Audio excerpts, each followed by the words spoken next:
I never intended to unravel. No one ever does. You spend years holding it all together. The job, the bills, the endless commitments, the facade that insists, I'm fine. You plow through fatigue, overlook the migraines, and hush the internal whisper that screams, this pace will undo me. Because really, what other choice is there? People depend on you. You need the income. You've crafted this existence, and walking away feels like relinquishing control. So you persist. You keep impressing. Keep pretending. Until one day, your body gives out before your will does. For me, it was a Tuesday. No foreshadowing. No outburst. Just a moment when I physically couldn't get out of bed. I lay there, staring at the ceiling, numb, devoid, terrified. Exhaustion had surpassed mere fatigue. I wasn't just in need of a holiday, I was finished. I had invested every bit of myself into a life that drained me completely.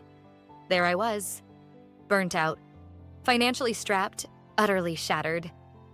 Yet strangely, in the stillness there was something else. Relief. Because when everything finally fell apart, I no longer had to pretend. No more forced smiles. No more acting like everything was okay. I could finally let it all go. And that marked the beginning of my awakening. Not a glamorous revelation. Not a renounce everything and travel the world awakening. But the kind where you acknowledge, none of this is working. And perhaps that's not a failure. Maybe that's your liberty in disguise. I began letting go. I distanced myself from the job that once defined me. I simplified my life. I unfollowed those who made me feel lacking.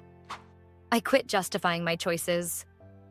I spent entire days in silence, trying to recall what joy felt like. Trying to remember who I was before molding myself to meet everyone else's needs.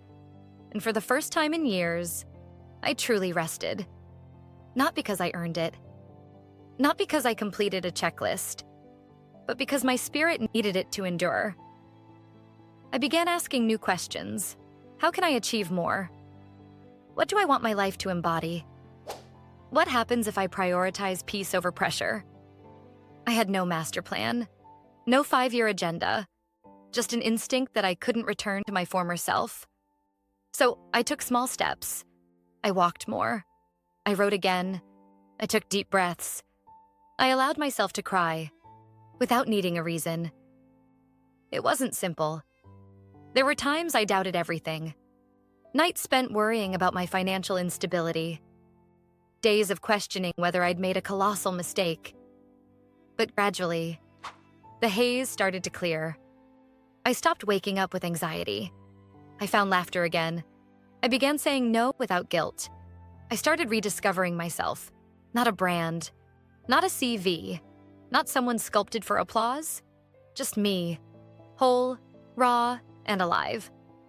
I'm not there yet, but I'm not back where I started. And that is sufficient. So if you're in that predicament, burnt out, financially overwhelmed, silently breaking behind the veils, I want you to understand. You are not failing. You are waking up. Sometimes it takes losing everything you thought was necessary to discover what you were truly meant for. This isn't your downfall. It's your rebirth.